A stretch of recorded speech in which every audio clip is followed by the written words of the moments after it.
Hi, I'm Dave Forsyth, and this is episode 14 of our video series, Avid Tips and Techniques.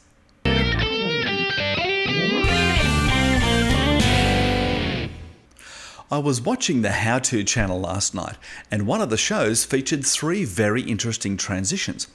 Now, I've got this dreadful habit that whenever I see an interesting transition, straight away I start breaking it down in my head and trying to figure out how I would do the same thing in the Avid.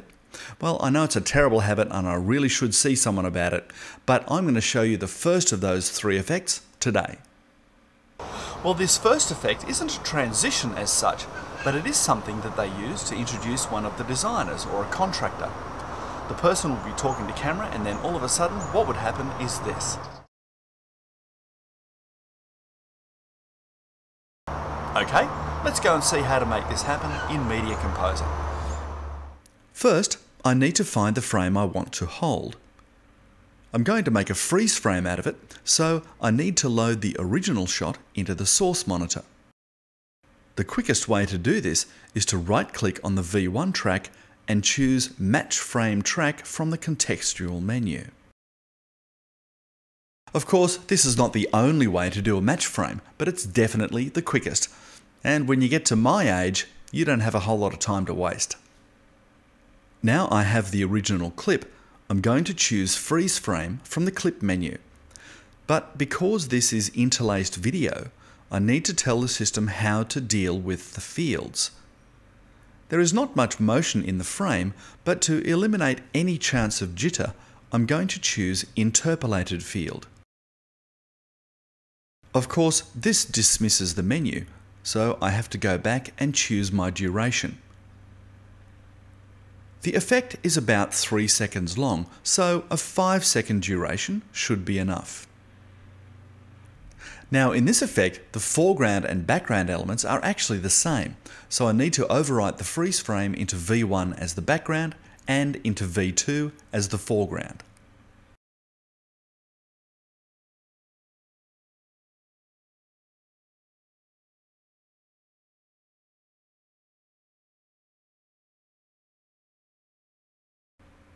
So I can see what I am doing to the foreground more clearly, I will deal with the background first. A 3D warp will handle the blurring for me, so I'll drag one from the blend category in the effect palette onto the V1 segment.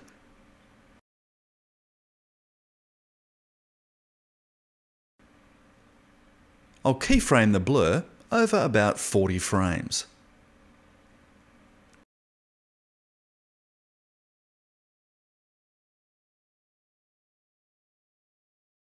As the image in the background also desaturates while it is blurring, I will nest a keyframed color effect inside the 3D warp. While the effect editor is still active, I will double-click the 3D warp, which gets me into expanded nesting.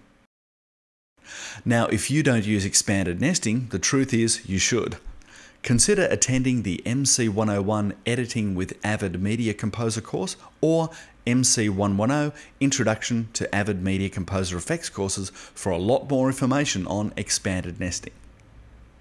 With the nest now expanded, I will drop a color effect onto the shot inside the 3D warp and keyframe a desaturation and a slight darkening over 40 frames.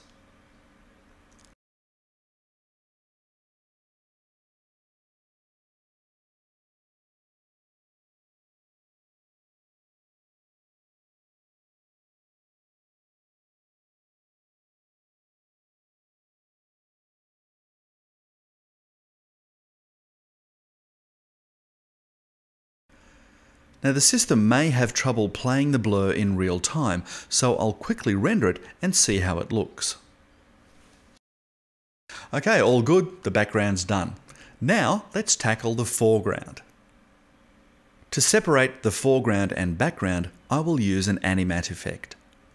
You may remember we used the Animatte way back in episode 1, so for more information on how that works, check out that episode. You could also consider attending the MC205 Effects Tools and Techniques course. This course covers the Animatte in much more detail. Okay, now the shape is drawn, you can see how the sharp colour foreground is quite separate from the blurry background. But how do we zoom it up? Well, that's the real trick, because the Animatte doesn't have any scaling parameters. But what we can do is export the Animatte shape as a pict file with an alpha channel. We can then re-import the pict and then... let me just show you.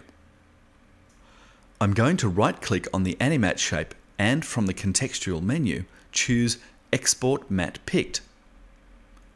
The system then asks me where I want to store the resulting file. Now, I always create a separate folder inside my projects folder for this kind of material. That means that whenever I'm backing up the project, all of this other material is getting backed up as well.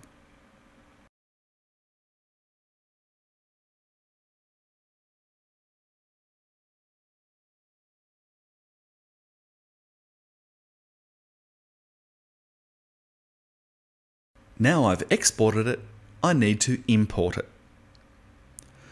I've created a new bin called GFX or Graphics. I'm going to right-click in the bin and choose Import from the contextual menu. I now need to navigate to the file and click the Options button to make sure the right import options are selected. The correct options in this case are shown here. I will then click OK, choose an appropriate resolution for the graphic, an appropriate destination drive for the media, and click OK. The pict is imported with its alpha channel, which defines the transparency. I'm now going to make a copy of the sequence and rename it.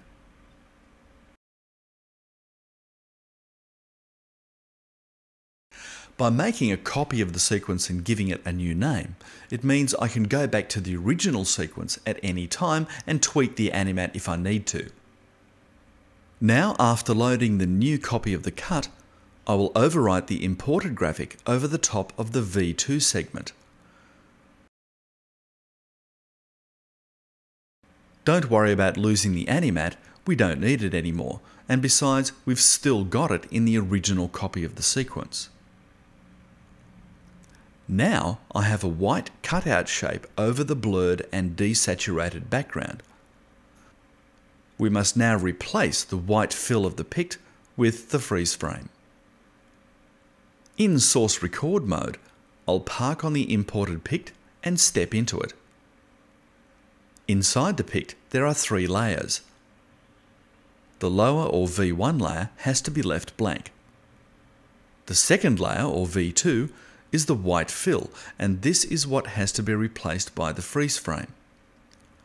The third or V3 layer is the alpha channel, which we have to leave alone if we want this effect to work at all. So I'll patch the freeze frame to the V2 layer.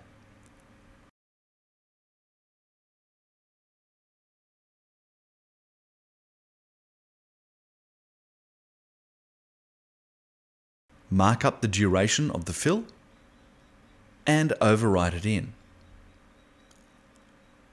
Stepping out of the effect, you can see how the freeze frame is keyed over the top of the background. Okay, nearly done. Now all we have to do is the easy bit, and that's keyframe the zoom. I'll put a keyframe 40 frames in,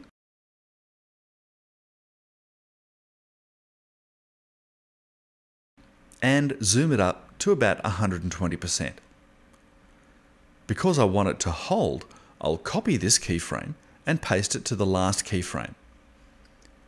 Now, this is how the whole effect looks. There you go, that wasn't too hard, was it? Next time, I'll unpack another one of those transitions for you that I saw in that same show. So until then, I'm Dave Forsyth. Cheers for now.